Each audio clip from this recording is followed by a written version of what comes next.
So, Chris and I are here today to discuss 90s children's shows that are obscure. Yeah, not your typical run-of-the-mill 90s shows. The ones that have fallen off the wayside. The way I describe it is like a show that you grew up watching. You may have seen some episodes. You weren't a big fan of them. And then as you grow older, it goes to the back of your mind, like in the cobwebby area. So you almost wonder, was that a dream?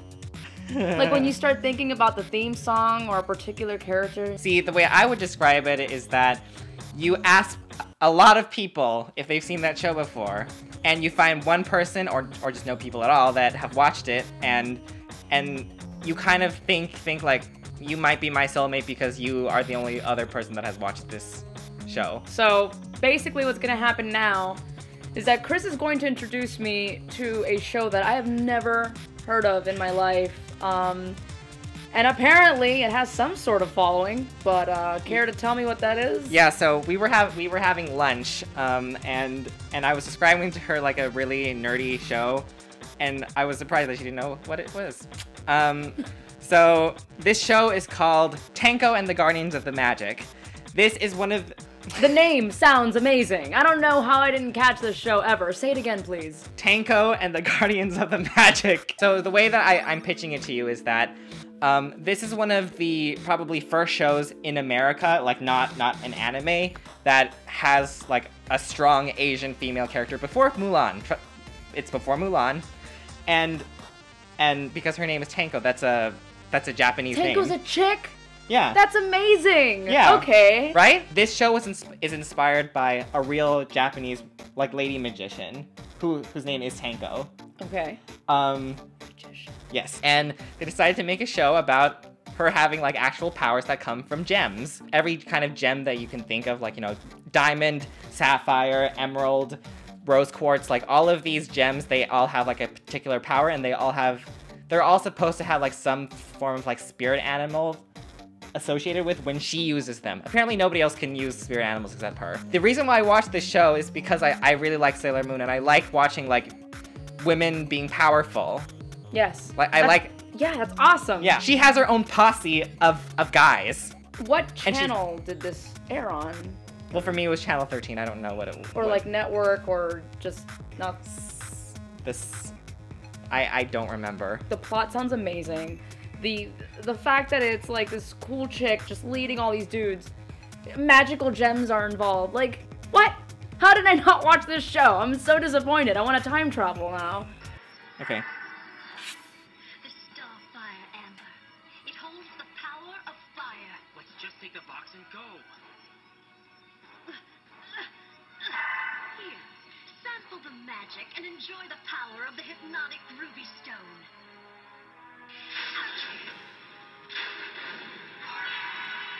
That's the mentor. And I may be weak. Too hard.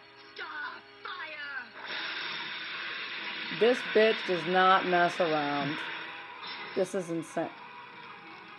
What? Starfire!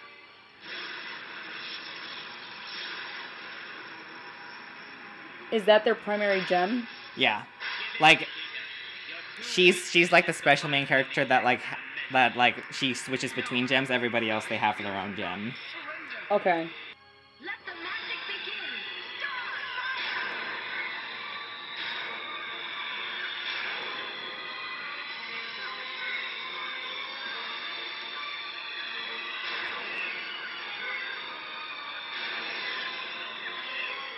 Well, she certainly transforms faster than Sailor Moon. She has the topaz gem and the power of the golden lion.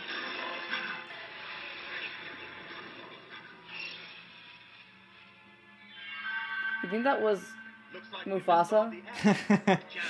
She should have helped him from the beginning, but... Get me off the floor after 40 minutes. Where's he going? They don't explain that. He supposedly dies or is absorbed back into this magic box. Or Narnia. This has like so many elements of things that I love. like Sailor Moon, Doctor Who. I really do like it. I'm sad that that wasn't part of my childhood, and I watched a lot of TV when I was a kid. Like, the 90s was just me sitting in front of the TV eating grilled cheese sandwiches. Like, that's pretty much like after school, run home.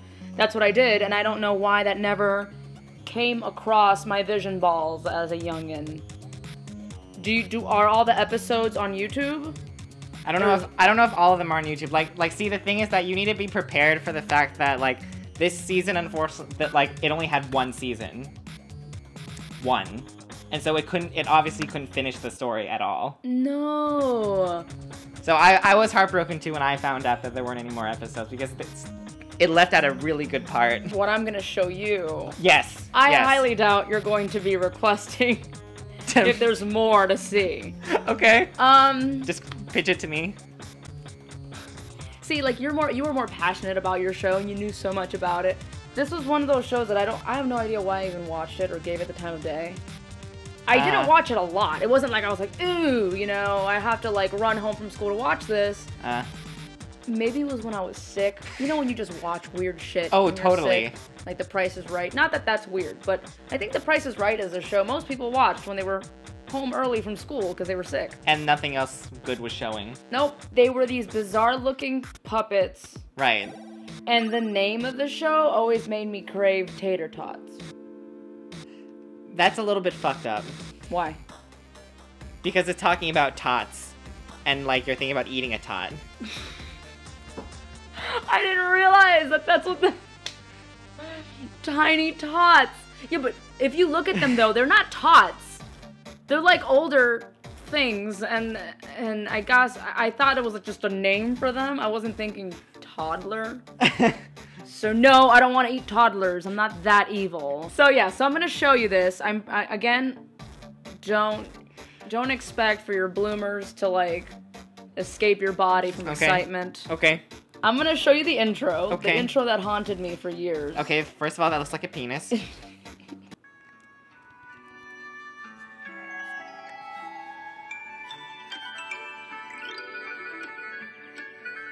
Okay, the animation looks better than Tanko. Well, that's just the intro. Okay, I can tell why you think it felt like a dream. Looks a little bit like a trip. Just the way that it's animated right now. And plus, like, animals are changing colors. 1, 2, 2, 3. Tots TV. I'm a tot. Je suis une tot TV. Tom. Tiny. We're the tots of Tots TV. 1, 2, 3. I'm a tot. Je suis une tot TV. Tom. Tiny. We love our house, our secret home. It's a secret. So why are they not going to tell anyone? Lovely donkey. Our friend donkey. I'm the tot. Je suis une tot TV. Tom. Tiny. We stay together every day. 1, 2, 3. I'm the tot. Je suis une tot TV. Tom. Tiny. We take our magic bag with us. Sac magique. Sac magique. Hey, it's a secret. It's time to go now. Come on. I'm the tot. Je suis une tot TV. Tom. Wait, we need to stop right now. Let me just say something here. Why is it that they have Cockney accents and then also they just break into French sometimes? So what happened was at first, I think like a specific time frame or maybe at another network they had her as French, and then they switched that character out for the Spanish. And I think that's the one I saw, the one with the Spanish dude. Off we go together now. 1, 2, 3, boom. I'm the top. Je suis une tot TV. Tom and Tiny. Off we go together now to see what we can see. What will we see? Qu'est-ce qu'on va voir? What will we see?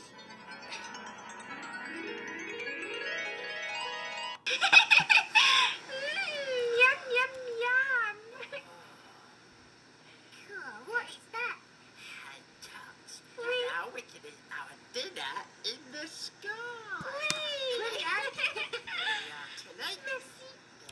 No one talks like that. No one. You don't say yummy yum yum when you eat? I mean, like when they were You saw that they were cooing over that food, right? Like it was a baby. Like it's like a weird mix between like Barney and Teletubbies. Oh. I'm sorry. It's just so weird to see their dolls like just like. That's how they talk. Okay, so they have the kid breaking rules and going into the cockpit.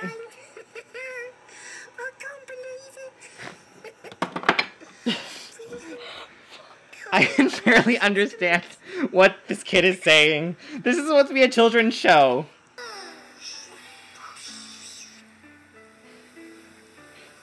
Okay, the way that I imagine the way the show was conceived is like, we need something that's like Teletubbies, a little bit like Sesame Street, so it's in the real world, and a little bit of Barney. And they just got this mess. It's like a chimera of a bunch of children's shows that were like okay. It's like mixing ketchup and ice cream. That's what the show feels like to me.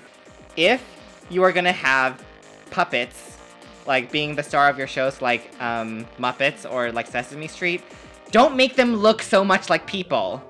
Like they look so remote, like their faces just look like soulless people, like soulless children, that it's just weird to see them in the real world with actual real people. You need to have them look more cartoony, like Grover. Because this is just like a character from Animal Crossing. Yeah, like this could could so easily become a horror movie. Where like this is for babies that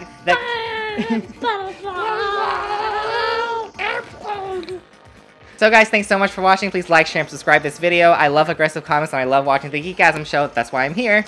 And subscribe to Chris's channel, One Winged Wannabe, right here in the general vicinity of where I produce the titty confetti. And Thank you. As always, stay geeky, my friends.